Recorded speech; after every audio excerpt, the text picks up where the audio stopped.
এই যে শুরু হয়ে গেছে গা, ঘুম থেকে উঠতে ওই রান্না। তোর কাজের তো আর শেষ নাই। বলো তো কিসের মাংসটা আমি রান্না করতেছি, তোমরাই বা কইবা কী করে, আমি তো আর কইছি না। তো এটা রান্না করতেছি আমি মেরার মাংস। হয়তো অনেকে খাও অনেকে খাও না। আর আমরা মেয়েরার জীবনটা দেখো, ঘুম থেকে উঠতেই শুরু হয় রান্না, সারাদিন কাজ তাই নিয়েই আমরা ব্যস্ত থাকি।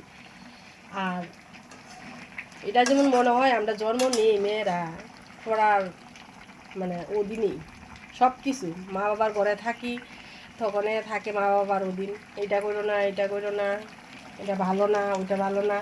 বড় হইলাম শ্বশুর বাড়িতে গেলাম, আবার শুরু হয়ে গেল গা শ্বশুর বাড়ির মানুষের এই যে তুমি নতুন বউ এটা করো না এটা করো না। গেল কয়েক বছর, এবার কি গো এক বাচ্চার মা হয়েছে ওইটা বুদ্ধি নাই, তো এটা গেল। তারপর হইলাম বুড়া, বুড়া বয়সে দেখা গেল কি যদি ভালো কাজ করতে পারি, ভাগ্য ভালো হয়, তাহলে তো একটা নাম পড়ে, না না ওই নামটাও পড়ে। ওই নামটা কি জানো? তোমরা অবশ্যই জানো, বুন্নি অনেকেই কয় শাশুড়িরে যে বুন্নি, তবে সবাই কয় না। তার মধ্যে যায় শাশুড়িরা ভাগ্যবালা তারার এই নামটা পড়ে না। তো দেখো মেয়ের জীবনে আমরা কি আমি বুঝতে পারি না, সবটা জীবনে গেল। সবার মানে অধিকারই, আমার নিজের কোনো আমরা অধিকার নাই।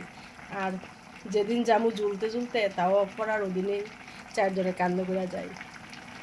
তো এটা আমি মানে রান্না করতে করতে আমার মনে আছে, তার কারণে আমি একটু ভিডিওটা বানাইলাম। আমি কি কথাটা সত্যি কইছি নি একটু অবশ্যই কমেন্ট করে করবা।